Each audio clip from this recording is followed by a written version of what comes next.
Galloway is a construction manager and consultant, commercial and residential builder, and a certified inspector for all commercial and residential buildings. And now, here is About the House with Troy Galloway. Hello, folks. Welcome back to About the House. This is your humble host, Troy Galloway, and we got an awesome show today. It's something that is it's actually, so we're doing it right now in the middle of winter, but it's just as important in the middle of winter as it is in the middle of summer, as it is with everybody with allergies and things that people got to keep their houses locked up.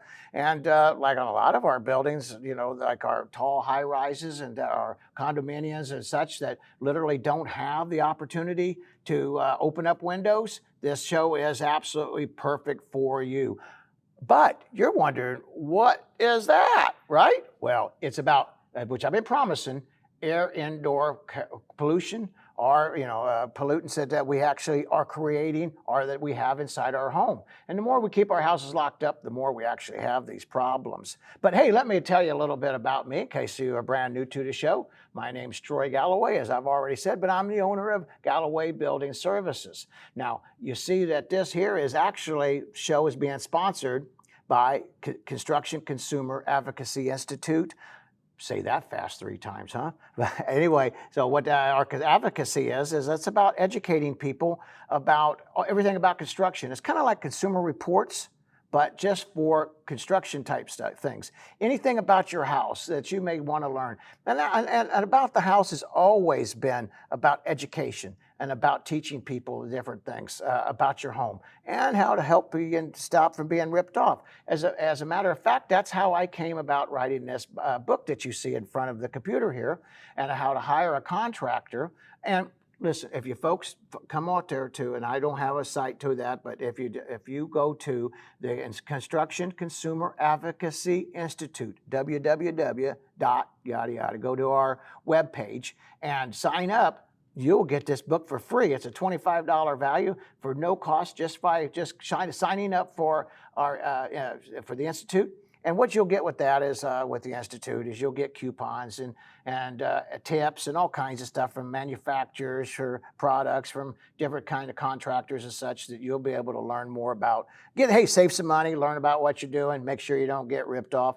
Reason I was able to write the book is because I have been a builder for years. I've been doing this now for 50 years. As you can tell, I got a little snow on the roof here, Hey, I'm just glad to have snow. And at my age, and this is all I've ever been doing is construction work. And I do construction expert witnessing.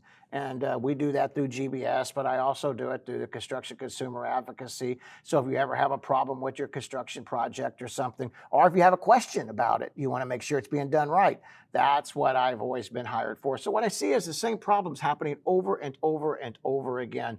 So I wrote the book. Hopefully, as much as I love to get the jobs, there is so many poor contractors out there, I can't keep up.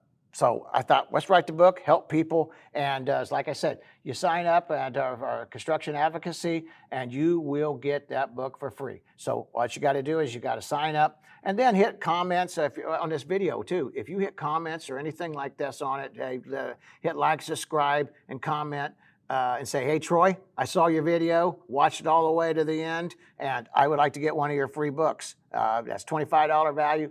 Absolutely yours. But hey, enough of that. Let's get on with the show. This is a great show, and it is very important, and it's very, like I say, time sensitive. Indoor air pollution.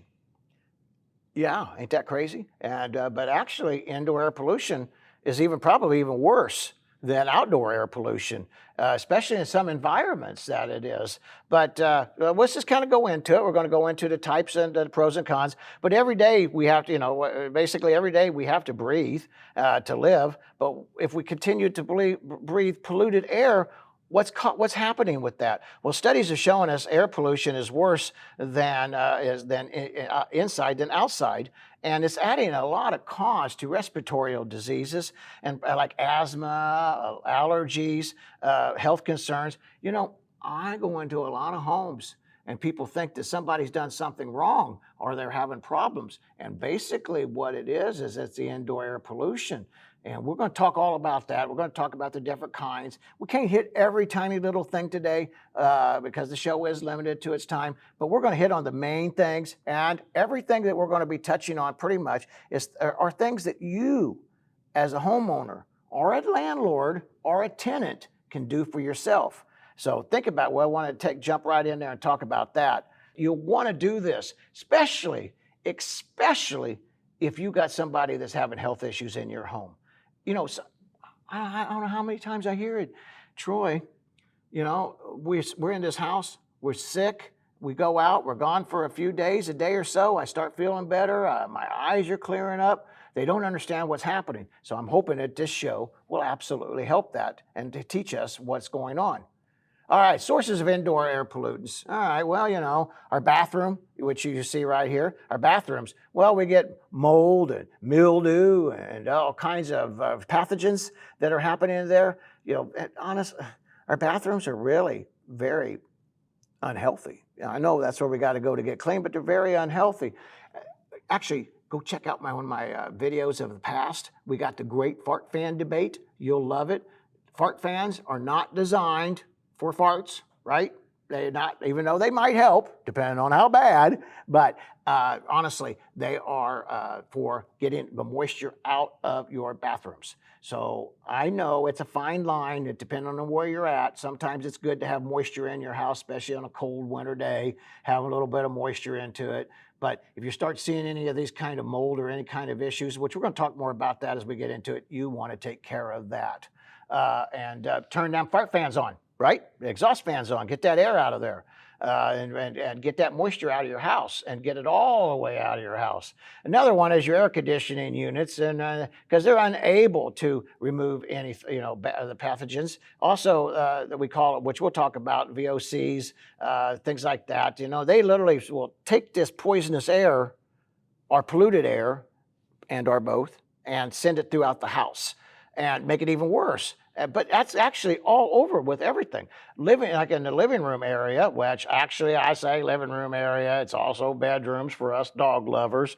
Animal hair is really bad. Dust, tobacco smoke is really bad. Diesel particles, I mean, that's crazy. You wouldn't even think so. Of course, we'll talk more about the VOCs and such. Outdoor air, some of this actually is coming into the home of pollutants because your home, even though it's not airtight, it's as airtight as possibly we can, but we still are bringing in our outside air, and which we need fresh air. Without the right kind of ventilation systems, you literally are bringing, so you're put poison on the inside, you got poison on the outside, and you're compounding it. All of this needs to be taken care of. Your bedroom, we talked about that, from dust mites and such. Your laundry room, for cleaning products, mold, and other kinds of problems. And kitchen, our kitchen, well, we got the cooking devices that we need to also, with gas, for instance, we get carbon monoxide poisoning from that. That's also issues. Fuel oil, some people still have fuel oil that they cook with or they even heat their house with. I know myself, I'm old enough to when I grew up, and we had heating oil. And this basically heating oil is a diesel fuel, again, just a different grade of diesel fuel. So these are different areas that you want to start looking at for concerning the air pollution in your home. And here we just kind of talk about this a little bit again, same thing, just kind of a little bit different format of looking at it. But let's jump right in here, see what we got here, kind of talk about the different pollutants and what we could do to take care of it or watch for. So we got the chemical pollutants, and we got our VOCs, volatile organic compounds, VOCs, VOCs. And it's actually indoor, and it talks about this. Indoor air pollution affects the quality of the air that we breathe. It's not just inside, it's outside, it's inside. And actually, it's even worse, I think, on the inside because it's concentrated. And a lot of our everyday household items contain, hazardous chemicals that can have great long-term effects on us and our family. And when you got little ones that are growing up, and they're developing, into their bodies and their minds are developing. we sure don't want to retard it in any way, hurt them in any manner by polluting them. So let's just think about that when we're doing our job here, and when we're looking at our pollutants in our home. I know it kind of sounds kind of horrible, but you know, the truth is, with our pollutants, the tighter we get our homes, the more problems we have. And when I was going to college and I was getting my building engineering degree, and actually it was in conservation and building design, this used to be a big thing because we was just learning at the time how to make our homes more airtight. And we had some of them things that was actually so airtight, they caused, until we learned about ventilation, we literally caused great damage. So, you know, hey, live and learn, I reckon. Too bad for, you know, but we took care of it. And most of these homes we was doing with were experimental homes. So that's how you learn. All right, cleaning products. Well, you know, we talk about cleaning products. You know, we got all throughout your house, you got all kinds of cleaning products that we have to take care of that are problems. You got, you know, ammonia, bleaches, different kinds of products. You wouldn't think that that would be an issue, but it absolutely, definitely is a problem. So look and see when you're doing your cleaning products, look on the back of them and see if they say anything about, you know, don't use this product in an enclosed area. Some of our tile cleaners are very toxic. Some of them will, they make your eyes bleed. They're so bad. Your nose bleed. They're horrible in areas that are confined. So just read the back of them. You want to make sure that whatever you're using, especially around little ones, I'm past little ones, but I still have pets. And your pets can be damaged. And yes, pets get allergies. And yes, pets can be contaminated just right along with you. And we love our pets just as much as we love, you know, our children. Sometimes, Harley and Jason, sometimes we might love our pets even more. Wink, wink. I'll be in trouble for that one at the next family get together. But anyway, so that, cleaning products. Now, let's move over to that. We kind of hit on that, what to look for. Paint. So in our paints, you know, a lot of our paints actually have, this is where a lot of our VOCs come out of. You can get, now we're going to have a painting company come on, a manufacturing company come on here in a few, well, I'm hoping in a few weeks. And we'll talk more about that. Now, we've all been in a freshly painted house. And I know I'm one of those bad ones. I love the smell of fresh paint in a home. It just makes me feel new, makes it feel fresh. But I cannot tell you how many times I've heard people literally get, you know, sick from it and make them nauseous from it. And especially whenever it's wintertime or it's summertime and they got the house all cooped up and then they just got that fresh smell of paint. But you don't have to get that. Because, you know, you can get that non-smell, we're going to call it non-smelling paint. Doesn't have the VOCs to it, the VOCs in it. And so as that, it will not be any kind of damage. So if you are sensitive to painting problems or the smell of that, you do not have to live in an unpainted house. You can get the right stuff. And I think that's pretty cool that we finally got there because it's been a lot of problems over the years with that. So let's move on down here. Oh, glues. The different kind of glues that we use in our house. So it also puts out a lot of different kinds of chemical compounds that are very hazardous. You know, so if you're instant, like this guy here, he's using that, I think that's pretty cool. I have no idea. This is a stock picture. I do not know this fella. And if he did, I wouldn't claim I know him. Anybody that wears safety glasses, caulking, we're going to be quiet about that one. I think you could read the rest of the joke. But anyway, he's pretty serious about his job. As you can see, getting right down to it. But any kind of caulking compounds, or glue or anything like that, so that we use. And we use glue in a lot of different applications. You know, not just in putting our appliances together, but like if we're putting together certain types of wood products, MDF products, things like this that we have to glue, you know, like on our trim, things like that we have to, that literally need to be not only nailed but glued. They literally then put out these toxins. And yeah, they can be definitely overwhelming. So watch it again, see if you see anything in the back of it. If you smell any kind of issues, when you're doing it, just think about it if you're more sensitive to it. But one thing I would like to add here, and I'm going to put this, I should say this at the end, but if I can remember of the program, I will. But not just it's a cumulative effect. So maybe you might not smell that paint anymore, you not have some of this other, but it's already had caused a little bit of allergy or some sort of respiratory problems possibly, but then it just doesn't go away absolutely. It just kind of lingers and it stays with you. Then you got a little of this, a little of that. Now you got a big problem. So sometimes when I get called in to do one of these construction inspections or health issue inspections because of that, it cannot be pinpointed down to just one item. It's most of the time it's actually several items.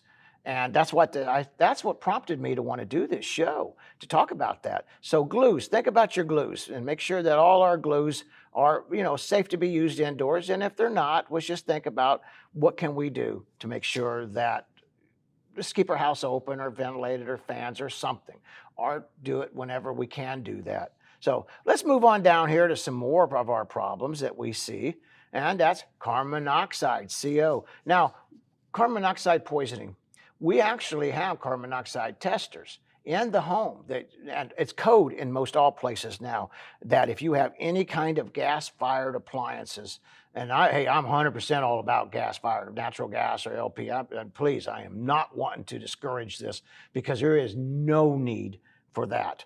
Because if your appliances are burning properly, you're not having any kind of issues. But that's why we have the detectors, just in case they are not working absolutely. And, actually I did a show on that you could go back to, and a blogging about the different detectors out there.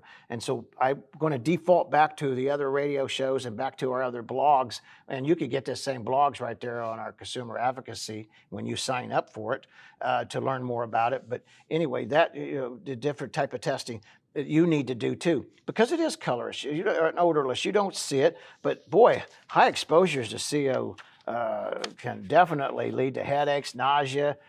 And I'm reading my notes here, and it says it literally can, in severe cases, death. And, I guess like if you leave your car running in the garage and it's not opened, naturally that's the problem, and will kill you. And whether it's purposely or not, as we want to make sure that is taken care of. Here's one that I learned years ago. But anyway, this is very, very serious. Carbon monoxide. Get the detectors. Check out the past radio shows. Check out our blogs. Make sure you get the right detectors. If you have any questions, hit comment sections below. When you have to, hit like and subscribe to our channel and ask me. I'd be happy to help you. And if I'm not available on special carbon monoxide, call your local fire district. A lot of times they'll have information on that too. So, but here's one that I found years ago, and wow, I did not know that this was that big of a deal until then. Formaldehyde. Formaldehyde, you think, well, the only time we got formaldehyde, Troy, is when people get buried, right? At the undertaker, at the funeral home. Well, they use the formaldehyde there, but I don't think it's going to hurt you there. It's kind of too late, But we're talking about before there. But formaldehyde. So I did a job years ago, and the person could not have formaldehyde. So in any of the products, because they were highly allergic because it was the toxin to it. And that's why it's important to know these things. Well, formaldehyde. Well, so I was hired to see, okay, what products have formaldehyde, what products don't. Oh my stars. I was shocked. We got formaldehyde in all kinds of things. I got formaldehyde in my carpeting. Some carpeting. I got formaldehyde in some of my painting. I got paints. I got some of formaldehyde in all my pressed wood cabinets have formaldehyde. At least they did then. You could get some now. It was in. The list went on and on and on. But what's the good thing about it is that we can get past it. So I couldn't do the carpeting, right? So what we did, because it had them days, so we just did hardwood floors, which was even better. We couldn't do these pressed wood cabinets. So what we did is metal cabinets. There are all kinds of ways of getting around it. But if you're allergic to formaldehyde, make sure you do a little research. And if you're working with a contractor, he's not going to know that you're allergic to these things. So you check into it and do some research yourself.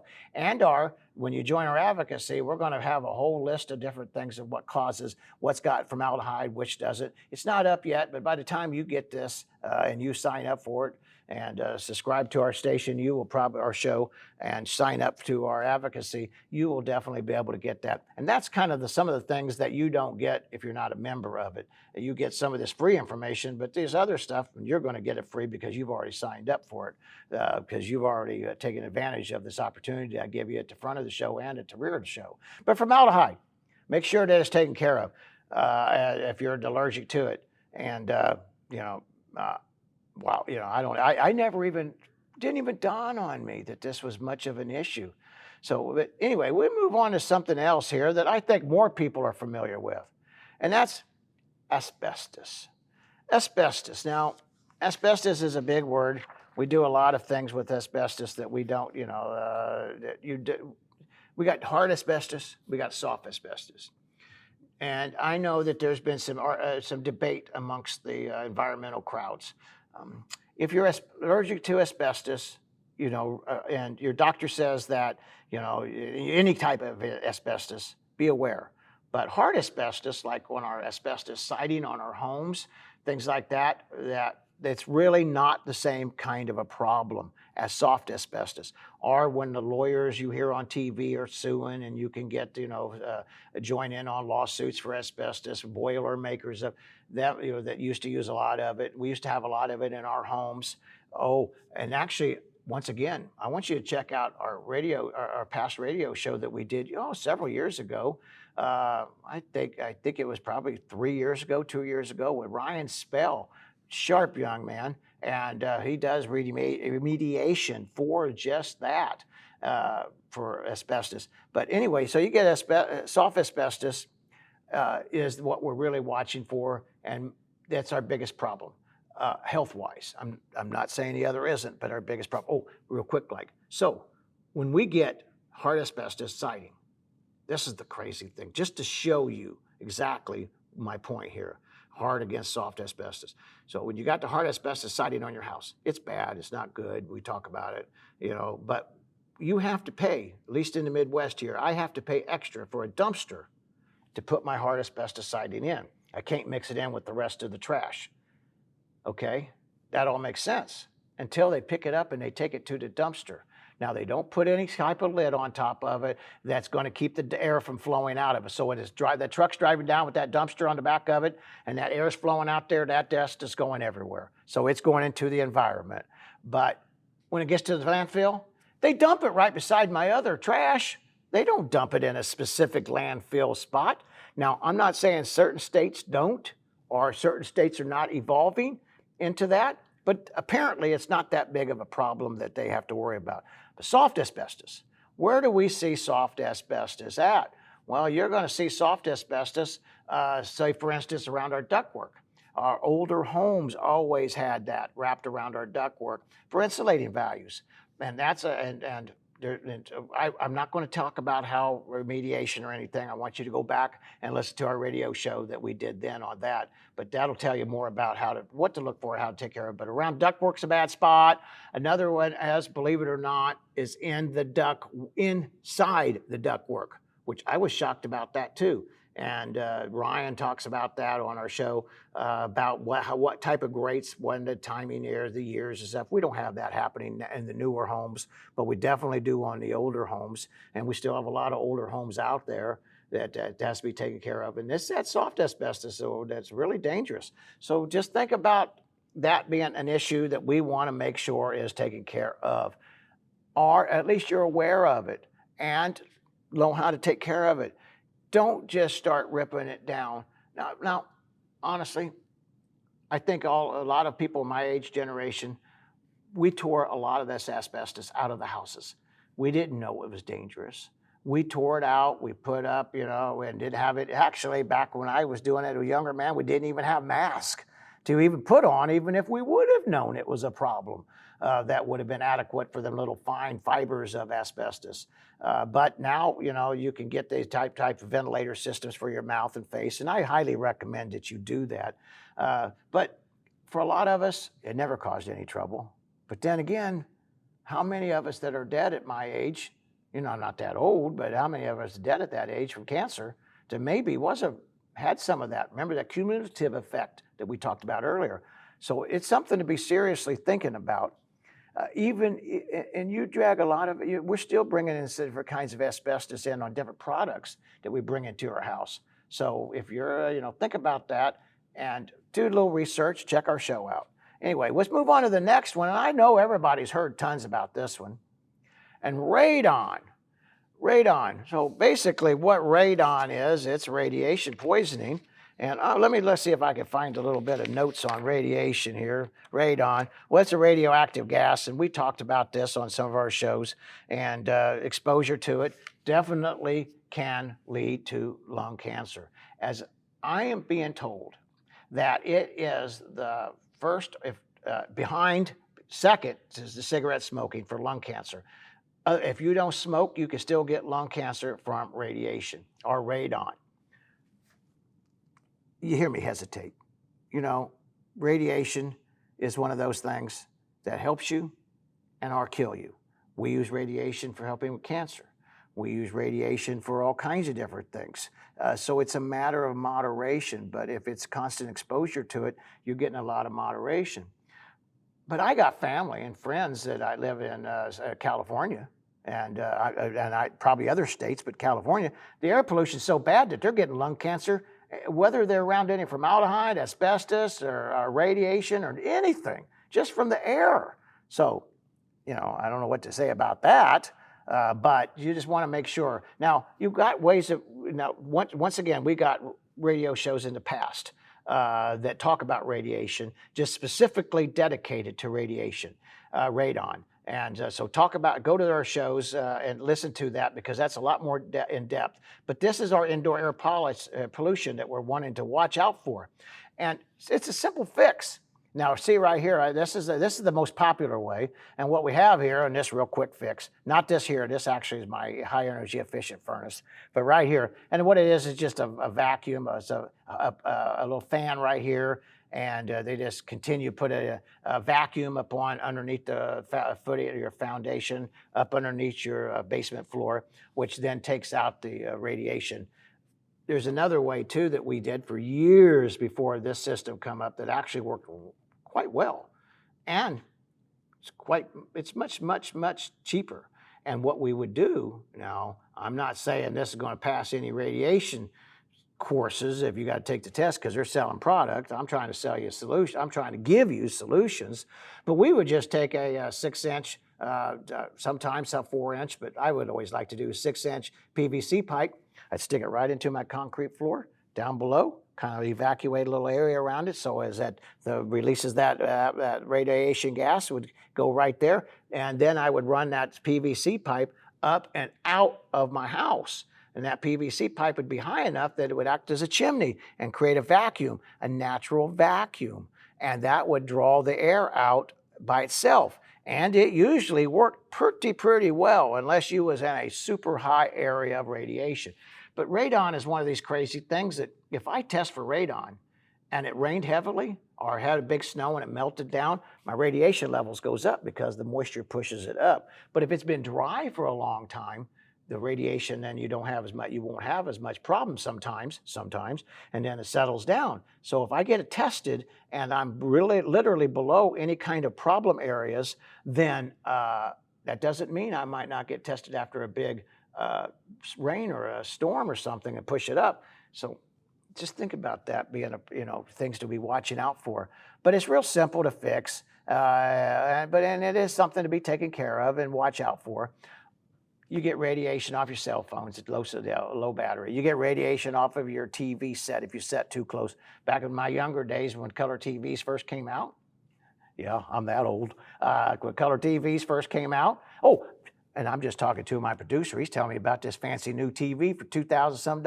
My stars, these things are advancing. But anyway, I don't even know they have radiation anymore, but the old ones did. You couldn't sit too close. At least that's what everybody said. But anyway, now they're so big. He's telling me his TV's, I think, 72 inches. He does not have to. If he got up that close to get radiation, apparently he probably needs Braille on the screen. right? Oh, I know my kids are laughing. Anyway, let's move on to some more here. So we got biological pollutants? Really? What's a biological? That's crazy. Biological pollutants, they include bacteria, pollen, and molds, and they can definitely have great effect upon our health. And once again, a lot of these things cause the same kind of issues. That's why it's kind of hard to say it's only one thing causing it. But they cause allergies, asthma, and even infections. So yeah, wow. Let's move on to some of this here. We'll kind of see what we got here. Viruses. And let's just talk about this a little quick. I do want to go through this a little bit. I don't want to rush through this any faster. But biological pollutants are actually particles that come from living organisms. And they include things like bacteria, which we talked about, viruses, molds, and animal dander. Which we're going to go into that a little bit more. And why they seem harmless, they definitely have an impact on us. And we all know that, like, some people are allergic to cats, some people are allergic to dogs, and some people are just allergic to any kind of pet dust or hair.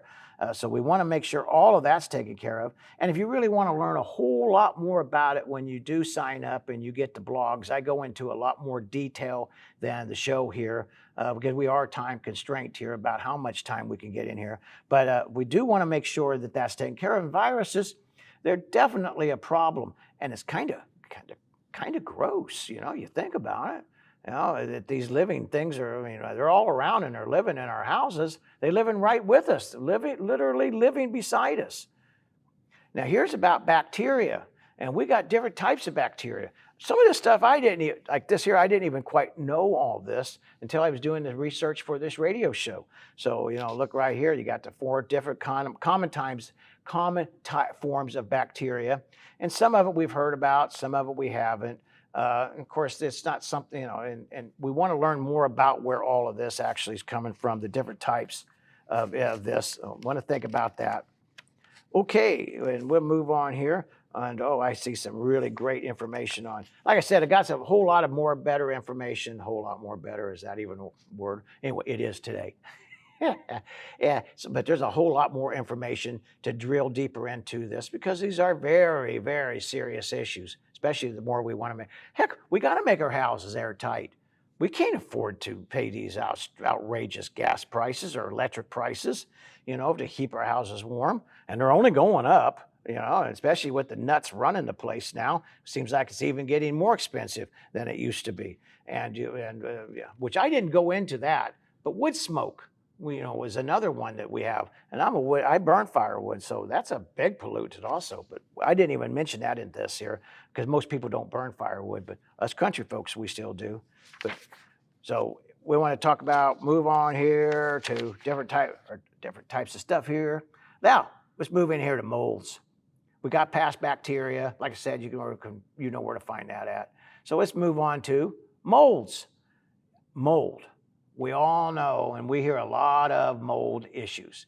Now, mold is one of them other ones that's kind of like, some of the kind of like some of the other products that we have, like radiation things. They can help and they can hurt. Now, mold. Mold. Some people are highly allergic to mold. Some people are not allergic to mold whatsoever.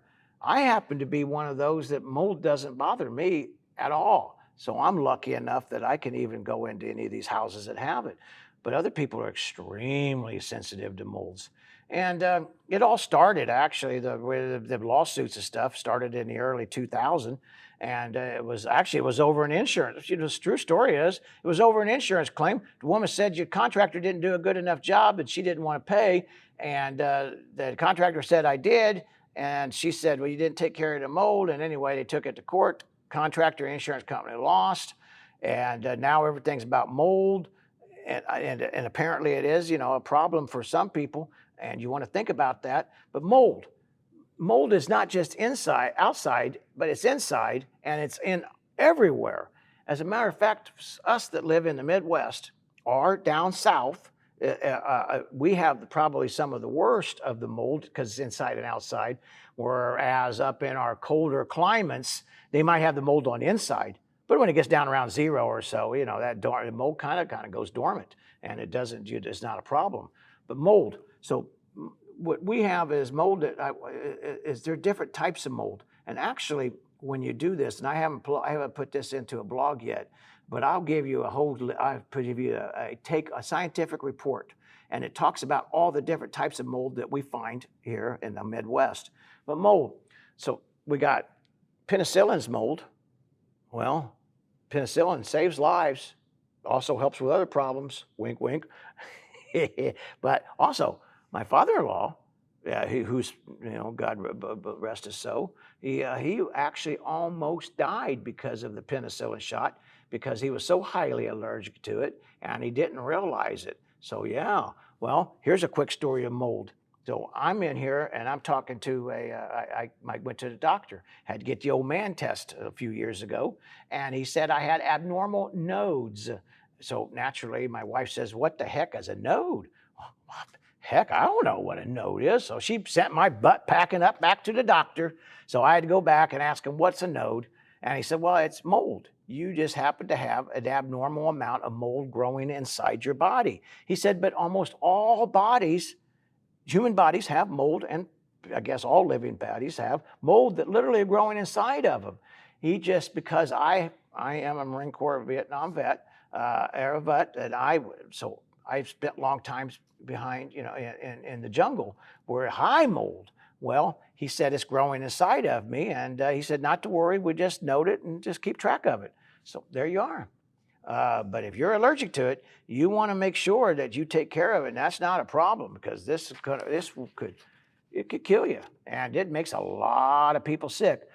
Now, for testing for some of this stuff, the viruses, I don't know what I'm going to tell you about how you're going to get that actually tested, or bacteria, but mold, right along with some of our other problem air pollutants, you can professionally get it done, which I highly recommend. But then I'm not going to take anything away, because it's legal in the court of law. You could go to Home Depot or Lowe's and you can get little charcoal canister text, and they will literally help you. And you take that, let it sit for a little bit, then you send it down there to the laboratory. The laboratory will take care of it, scientific laboratory, and they'll break it all down for you. So that's really cool. So if you don't have the money for a scientific test, an expensive one, just go to Home Depot, get one of them do-it-yourself test kits. The same thing they have with, you got mold, you got lead, you got all kinds, they got all radiation, radon test kits, so you can do the same thing. So if you want to get a test kit that way, and you don't want to pay for a professional test because maybe you don't have the money, but these are literally admissible in the court of law. So apparently, they pass muster for that. But you want to make sure any molds, we talked about that already at the beginning, where molds occur, and they happen everywhere. Now, some of the really bad mold is like this black mold right here, and some of this mold like right over here. But we actually, some of my videos that you'll see out there under Galloway Building Services on YouTube, you'll literally see where I got mold so thick in the house that it's got hair growing on it. Literally hair. Oh, that's gross. And if you want to learn more about mold, listen to our radio show. I got 2 different mold shows on there about mold. And Travis Boyer is the mold man. He does a fabulous job. He's extremely intelligent. And if you ever have any questions, listen to the radio show and then contact him personally. Or you contact me and I'll put you in direct contact with him anywhere in the country. This guy is an awesome man, and he will take his time to help you and walk you through the pros and cons of that. But you want to make sure that molds is an issue that we want to take care of. And molds are like, what causes mold is mostly dark, damp spots, areas that stay wet. You know, like right here, you see this one here is they probably had something hanging up there. I don't really know how that got out of control. This one over here is probably a water leak that's been sitting there for a while coming down the wall. It's probably what this was caused from. But I'm not going to talk about how crappy this trim is. Look at that. Oh, I didn't even see that. Anyway, that's another story. But mold, you want to make sure that our house is mold tight. Now, we're going to move into something here that is another issue that we always want to make sure we take care of. And I think all us pet lovers think about this already, but people that are allergic, to these animals and such, they have, you got not just mice and, not just cats, but your mice got pollutants on them. Not to mention they could also have lice and things, not your cats, but your mice and these varmints that live inside your house. They also drag this kind of mites and stuff in. But you got, we'll move right into it here, animal dander. Now, I put this picture here, a kitty cat here, because I am picking on my producer, Joey V. He is a wonderful cat lover. He's got wonderful cats, and I put the cat on here specifically for him. He's teasing me about my dogs because I have dogs and the dog hair's everywhere. Probably, and I don't know the cats much shed, but that's just a little bit of dander they have. It causes a little trouble. But I want to mix this in with dust mites, and I really want to talk about that because actually dust mites, we get dust mites all over the house, and the dust mites and our animal hair issues, they kind of work hand in hand, especially if we have both of them. And because the hair has a tendency to get that. But look at this. What is a dust mite? My star, that's why I wanted to put it in here. Look at this thing. Oh, do you want to sleep with that?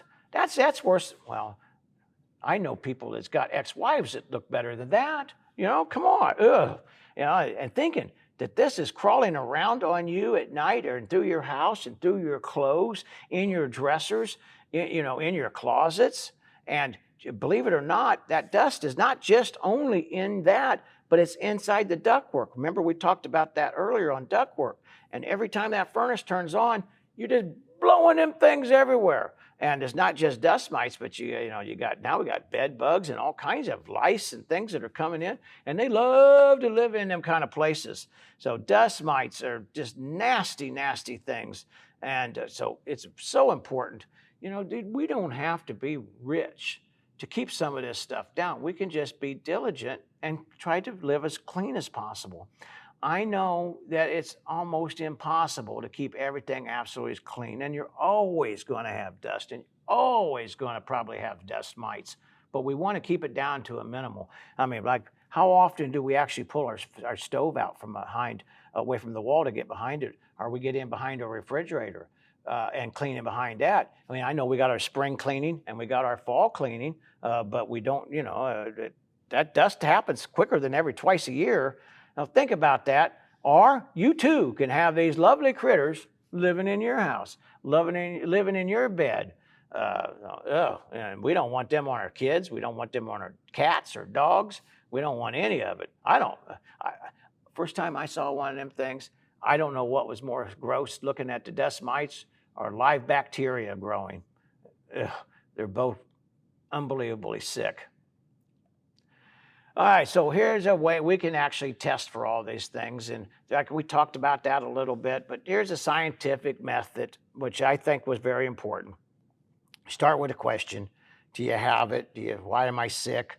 What's happening? Why am I having headaches? Or, maybe if it's a rash or things, that'll help kind of tell us, for one, it tells us we got a problem. But then it sends us to this next phase where we do our research and find out about what it is or what are the different things that could be indoor air quality or pollution that could be causing that problem. And then you follow, just make a hypothesis, then you go to start experimenting and then reach a conclusion. And that's the best way to start with it. And then you start trying to do your testing. We can do testing professional. You can do testing, by some of these do-it-yourselfer kits. They really are pretty good, and they definitely get you on the right path to get you started. But I honestly think an ounce of prevention is worth a pound of cure. So try to do a lot of this yourself, instead of actually paying the money, and then see if you got something, because maybe you might have hidden issues with bacteria or viruses or formaldehyde. Some of these things you might not be able to find yourself, or they're just minute amounts that these detectors or test might not necessarily pick up, but you can get, but you're that sensitive that you need it. And in today's world, have you noticed have you noticed that it seems like in today's world, a lot more people have a lot more allergies than they did 20 years ago, 30 years ago, 40 years ago? So I mean, we want to make sure that however sensitive you are, because it's that cumulative effect again. It's just building up and building up and building up and causing more problems. So indoor quality air testing, we talked about that, and some of the places that you want to look at, and testing areas, and we've already talked a lot about that as we went through. We want to make sure that we're, our airs, our furnace ductwork's clean, and behind these areas are clean, our mold is taken care of. We can't use our exhaust fans when we're supposed to, bathroom exhaust fans, etc. Making sure that when we're cooking, we don't have any kind of, some people, and I'm one of them, we cook with, greases and such. Well, that grease is also an air pollutant. Like I said, I didn't go in every tiny little single thing here, but this is a group of all kinds of issues. And that's why when we go to the blog, we get into that. But we have all these different types of issues that need to be attended to and thought about before, and where to test. And so that's why it's so important, because health, in today's world, there's the only gift that you can't buy is health, but you can help yourself. So think about that. Be heads up on that. And these are just kind of talking about the indoor testing. So I just wanted to show some pictures here of some weird things here, but look at this mold. And you think, wow, we got this growing inside our bodies. Yeah, some of us do, especially when people live in wet areas. So I guess that's a good reason to move to Flagstaff or Phoenix or something, huh? Beautiful dry air. And then there's like right in here now with some more different types of testing here for our water. And some of this stuff is just absolutely gross. But we want to make sure that we I just kind of went through here, kind of tried to be fast as possible, but think of what we want to make. Some of the ways we can actually take care of this for our own self is moisture, cutting down how much moisture we have inside our home, poor air ventilation. And we actually have systems now for our our greenhouses, our homes that are built green energy efficient, and that they're extremely airtight. I mean, we still put, these backdraft doors and things in there for testing. We really want our houses airtight. That's nothing wrong with having a good airtight home, but it's not good to have an airtight home if you don't have the proper ventilation system that goes along with it. So it's really, really important to work with somebody that actually understands this when you are building your house or remodeling or anything, how to get the proper air infiltration. Organic materials like, mold, it says right here, I'm reading my notes, the mold grows on food, and it goes on your carpeting. Mold, I want you to listen to the radio show, because Travis is a lot smarter about all this stuff, but mold grows on everything. I mean, you see it on vinyl siding. Now, I'm not so much worried about vinyl siding having mold on it, because it's not inside my house. But I'm just saying it grows. Any kind of organic material, it will grow on. So that's why mold won't grow on glass, because it's in an organic material. High humidity levels. So if you got a home that you're doing a lot of cooking in and you have that moisture up high, or if you just got a wet home, sometimes we have humidifiers that we put on our furnaces, which you can learn more about humidifiers on my YouTube videos. But we forget to turn that off. In the wintertime, we put moisture in our home. That's good. You don't want to be over 50%. Some people say 60. I'll say 50 for safety reasons. 50% humidity in your home. Anything like that, any more than that, then you are possibly creating health issues. So they want to think about, during this, talking about the furnaces. So we got humidifiers. During the wintertime, we put water into the house. That's good. Actually, it helps you stay warm. And we talk about that on other shows. So that's good to have. Humidity levels help you feel a little warmer, as long as it's not too much, it's not dripping. If you start seeing inside your home, if you start seeing moisture on your windows, inside your home, that's building up during the wintertime, that means you probably got too much moisture happening and you have poor ventilation happening, not necessarily any other problems like a broken seal or anything on your window because it's on the inside of your glass. But, I mean, not between your glass, but inside.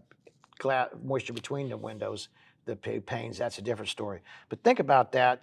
You keep, well, now my notes say 60%, I still will say 50%, but you want to keep that humidity level down. Now in the summertime, what happens is the folks don't turn down their humidifier on their furnace. They forget, naturally. Got a million things happening in the world. So what happens is they build this, they forget to turn it on. Well, for us in the Midwest and down south, the last thing we need is more moisture, more humidity in our dadgum homes. I mean, we don't need it. Now, I know my air conditioner is a glorified dehumidifier, but even it has its limit. And if you don't keep that filter clean, you can literally see water being built up in your pan, and you'll see it rusted ductwork from too much moisture being pumped through the house, literally rotting out your ductwork from too much moisture. So make sure you do that. And you keep your minimal, hey, nothing else, get humidity gauge and put it inside your home. If you think you got too much moisture or you think you don't have enough, they're really cheap. You can buy them for just a handful. You can get them at the Dollar General store for less than $5, but they might very well be a saver to you. Minimal sunlight exposure. Sunlight is absolutely potent natural mold eliminator. Let me say that again. Sunlight is a potent natural mold eliminator. It can dry out areas with high moisture areas and eliminate mold. If you already got mold growing, I don't know how much it might not. You might, that I kind of question if it'll totally eliminate it, but definitely it will make sure it doesn't grow and expand and get out of hand. And you want to make sure that you get plenty of, a lot of times what we'll do in the summertime, we'll pull our blinds and our curtains to keep the sunlight from coming in through the house, which helps cut down on how much heat that I'm getting. But if I have too much moisture in the house, that's another place mold can grow. So keep them blinds open as much as you can, at least where you can. And if you can't, and if you like myself, I'm pulling them blinds. I'm pulling them blinds, but I'm checking, I'm making sure, because like you now, I'm educated in that. Make sure.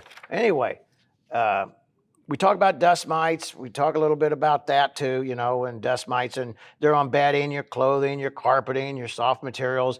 They literally feed on dead skin cells, and that could cause allergic reactions too. And they're so small, you just literally can't see them, but you sure can tell their presence. So make sure you keep that plenty clean. Keep your dogs washed and clean. Now, we're going to have to kick that back to Joey V here about how he washes his kitty cat. What he's going to tell me is his kitty cat don't need wash. She washes herself. She's a little cleaner than a dog. But because I'm a dog guy, I don't believe it. Just being honorary here, Joey. We love you. Anyway, I even warned him that I was going to pick on him during the show. Anyway, think about that as you're doing it. And I'm just trying to give you some ideas on how we can reduce our indoor pollutants. But, you vacuum as much as possible. A dehumidifier at the right times of the year, when we're high levels of moisture. You want to put a air purifier with a HEPA filter in it. Great idea. Choose natural cleaning products, right, that are free of the VOCs and other harmful chemicals. We talked about that at the beginning of the show. Keep pets outdoors or bathe them frequently. Well, my dogs don't live outdoors. The only time, matter of fact, my wife will kick me outdoors faster than she will the dogs. So, but hey, we got a nice dog house going, so that's cool. Anyway, keep them clean. It's common sense things, right? Quit smoking. And if you are a smoker, of course, naturally quit smoking. But if you are a smoker, try to keep it outside your home because, I don't really know all of the research when it comes to secondhand smoke or whatnot. But I will say, as an ex-smoker, when I enter a person's home that's a heavy smoker, and I like to sell it. I like the smell of cigarette smoke, but stale cigarette smoke in a house that's been in there and impregnates into the walls, into the carpeting, into your furniture, it stinks so bad that it gives me a headache and it literally makes me nauseous. sometimes when I leave some of these smokers' houses, I smell myself and I can't get rid of that dadgum stink of that smoke. It just kind of impregnates into my clothes also. So yes, absolutely. Try to not have that. Now, they say cigarette smoke. I guess marijuana smoke's all right because, I haven't seen any studies on that. But I don't know. Reckon you shouldn't be smoking in your house at all. Any kind of smoke. No, that's like, oh, here's one. And I know we don't talk about, man, it's not really smoke, but it's the fumes. And I love bacon. I do. I'm guilty of loving it. But if you cook that bacon too long and it starts to burn, bang, that's another one that sends out bad pollutants throughout the air.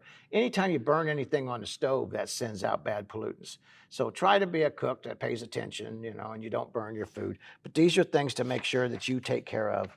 And bang, now, like I said, if you guys have any questions and you want to know more about all of this, I highly recommend that you go to the Construction Consumer Advocacy Institute, www, and you can go right to my webpage. You can sign up for a subscription, and you can automatically will get right now, because you listen to the show, and you'll be able to get a free subscription to that, get a lot more great information when it comes to all of this.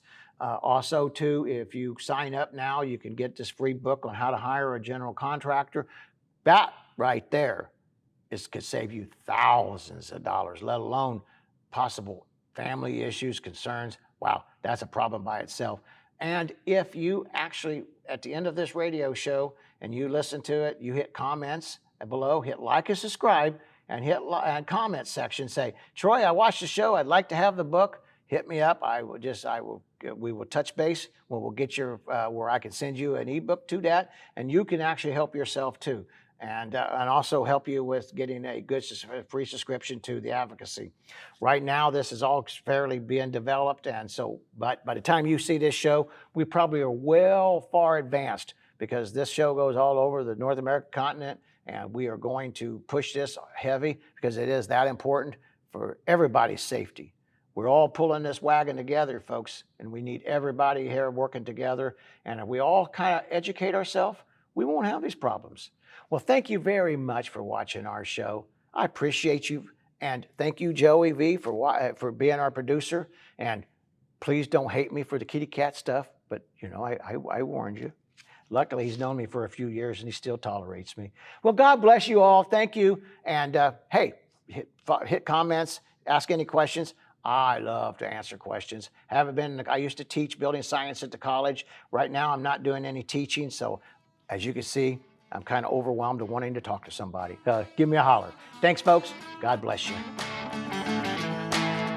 Sponsored by Troy Galloway and Galloway Building Services. GallowayBuildingServices.com.